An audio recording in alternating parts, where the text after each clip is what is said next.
Hello दोस्तों, स्वागत है आपका एक नए व्लॉग में। आज हम आपको लेकर जाएंगे व्यास गुफा। इससे पहली जो वीडियो थी उसमें हमने आपको दर्शन कराए थे गणेश गुफा के, और अब हम जा रहे हैं व्यास गुफा की ओर। यह गुफा लगभग 500 मीटर ऊपर है गणेश गुफा से।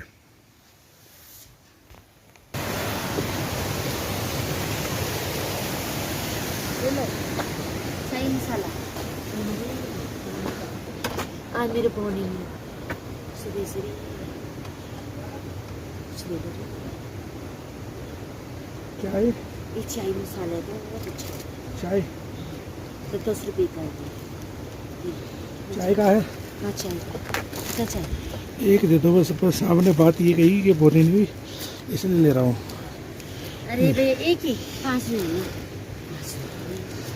पता नहीं कैसी लगेगी टेस्ट में। बहुत अच्छा होता है, चलो अच्छी बहुत बात, अच्छा होता है, टेस्टी होता है ये। अच्छी बात है।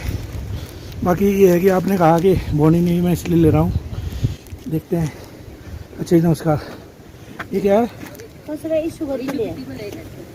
क्या? हेलो, शुगर के लिए। शुगर के लिए? हाँ। चलो ठीक है।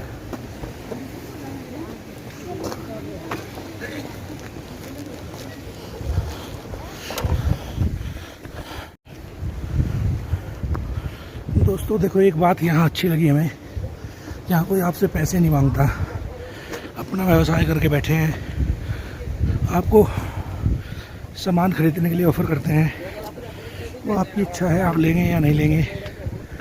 बाकी कोई हमें खास महंगा भी नहीं लगा, क्योंकि 10 रुपये में क्या आता है। चाहे उन्होंने घास फूस सी कोट के क्यों ना दिया हो, लोग आजकल जड़ी बूटी के नाम पर बहुत लूटते हैं। तो हम आप पहुँचे हैं व्यास गुफा के नज़दीक।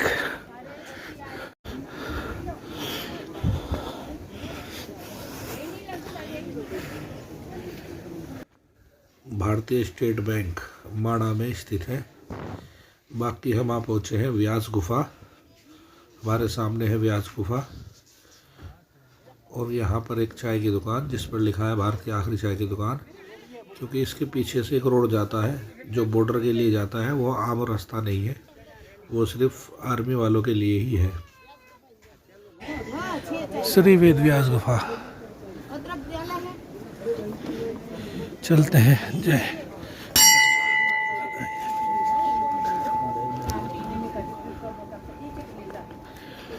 गुफा के अंदर फोटो ना खींचे, तो ऐसी गलती हम नहीं करेंगे। अगर किसी चीज़ की मनाही है तो हम गुफा के अंदर फ़ोटो नहीं खींचेंगे। यहाँ के बारे में कुछ जानकारी पंडित जी से लेंगे। तो फर्स्ट नंबर पे विष्णु जी विराजमान है। दूसरे नंबर पे वेद व्यास जी की पुरानी मूर्ति है। तीसरे पे सुखदेव जी। चौथे पे लास्ट वल्लभाचार्य। और बड़ी मूर्ति व्यास जी की 96 की नई मूर्ति। तो वेद व्यास जी ने इसी पावन गुफा में बैठ करके हमारे जितने भी ग्रंथ वेद पुराण शास्त्र हैं सब की रचना यहीं पे की। बैठ जाओ। लेकिन महाभारत लिखने के लिए समय की कमी होने के कारण गणेश जी को बुलाया गया, क्योंकि द्वापर का अंतिम समय था और कलयुग आने वाला था। तो गणेश जी ने शर्त रखी कि शुट्टे तत्प्राह विघ्नेशु यदि मैं लेखनी क्षणम, लिखते वक्त मेरी लेखनी क्षण भर भी रुकनी नहीं चाहिए। रुक गई तो आगे नहीं चलेगी, क्योंकि गणेश जी दोनों हाथों से लिखा करते थे। तो यहाँ से व्यास जी महाभारत बोले और नीचे गणेश गुफा में गणेश जी लिखते गए। और महाभारत के बाद भी वेद व्यास जी को जब आत्म संतुष्टि नहीं हुई, तब अंत में इसी स्थान में भागवत महापुराण की रचना की।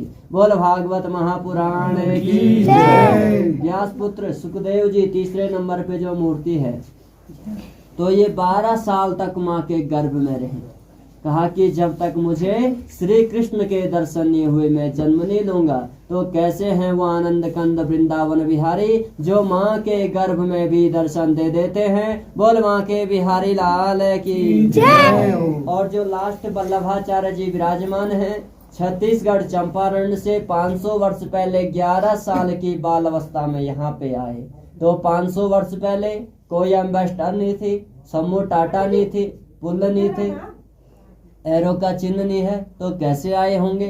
कहाँ रह गया छत्तीसगढ़, कहाँ रह गया माणा, वो भी 11 साल की अवस्था में। आज जब हर वक्त के पास अपना साधन है, फिर भी जब भक्त गाड़ी छोड़ करके पैदल मार्गों पे चलते तो उनकी हालत कैसी होती उन्हीं को पता होगा। यहाँ पे आने में फां शुरू हो जाता। तो ये जो है एक ही सूत्र को लेकर आए थे कि व्यास जी का पुण्य धाम कहाँ पे होगा?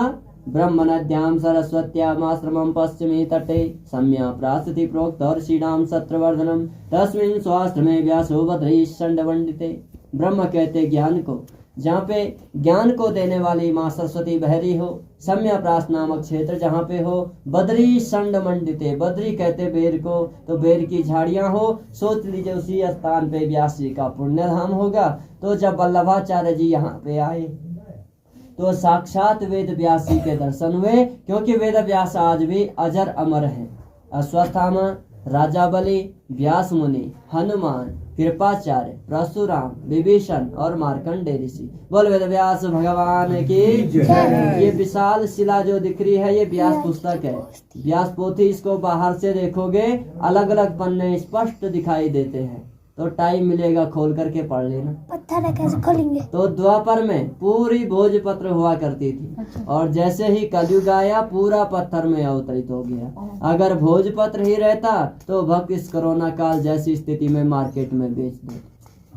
तो जो बद्रीनाथ के अंदर भगवान विष्णु विराजमान है, यह मूर्ति किसी भी कलाकार ने नहीं बनाई, ये स्वयंभू विष्णु है। तो भागवत की बुक साक्षात कृष्ण स्वरूप होती।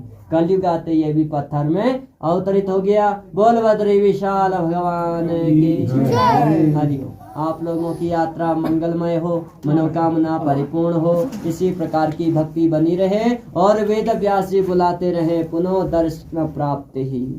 महाराज एक दोबारा बोलो ना, हमने देर से आए। एक महाराज जो ये सरस्वती जो लुप्त हुई है इसके बारे में बताओ। हाँ, कहते हैं जब वेद व्यास जी महाभारत बोले जा रहे थे, गणेश जी लिखे जा रहे थे, तो माँ सरस्वती कोलाहल करती रही, लिखने में बाधाएं पड़ रही थी। तब वेद व्यास जी कहते कि देवी सुशांतिर्भवतु। माँ सरस्वती क्षण भर भी नहीं मानी, तो वेद व्यास जी कहते नहीं मानते तो जाओ, तुम्हारा नाम यहीं तक रहेगा। तब कुछ पानी इस नदी का पाताल में जाकर के इलाहाबाद त्रिवेणी संगम जाके मिलती है, और अगल बगल का आगे अलकनंदा जाकर के मिल जाते हैं। तो जहाँ पे दोनों नदियों का संगम हो रहा, इस संगम को केशव प्रयाग कहते हैं। तो नारायण जी इसी स्थान में तपस्या कर रहे थे। तपस्या करते करते जब आंधी तूफान बर्फबारी होने लगी तो क्षीर सागर से माँ लक्ष्मी देखती है। तो माँ लक्ष्मी ने वहां पे जाकर के एक विशाल बेरी का वृक्ष बन करके और नारायण जी के ऊपर से छाया कर दी। कई वर्षों बाद जब नारायण जी का ध्यान टूटा, लक्ष्मी को सेवा में पाया, कहा कि देवी हमसे ज्यादा कष्ट तो तुमने किया, तो हमसे आगे तुम्हारा ही नाम लिया जाए। बोल लक्ष्मी नारायण भगवान की जय। बेर को बद्री कहते, बोल बद्री नारायण भगवान की जय। जब वल्लभाचार्य यहाँ पे आए साक्षात दर्शन हुए। हरि ओम। पुनः दर्शन प्राप्ति। ये थी जानकारी वेद व्यास जी की गुफा के बारे में। और हमारे सामने है बहुत ही खूबसूरत नज़ारा माना गांव से। पहाड़ की चोटी पर बिखरी बर्फ़, रात यहाँ बर्फबारी हुई थी। और ये हमारे सामने स्टेट बैंक और उसके ऊपर बॉर्डर के लिए जाता हुआ रास्ता। ये हमारे सामने वेद व्यास जी की पुस्तक, जिसे व्यास पोथी भी कहा जाता है,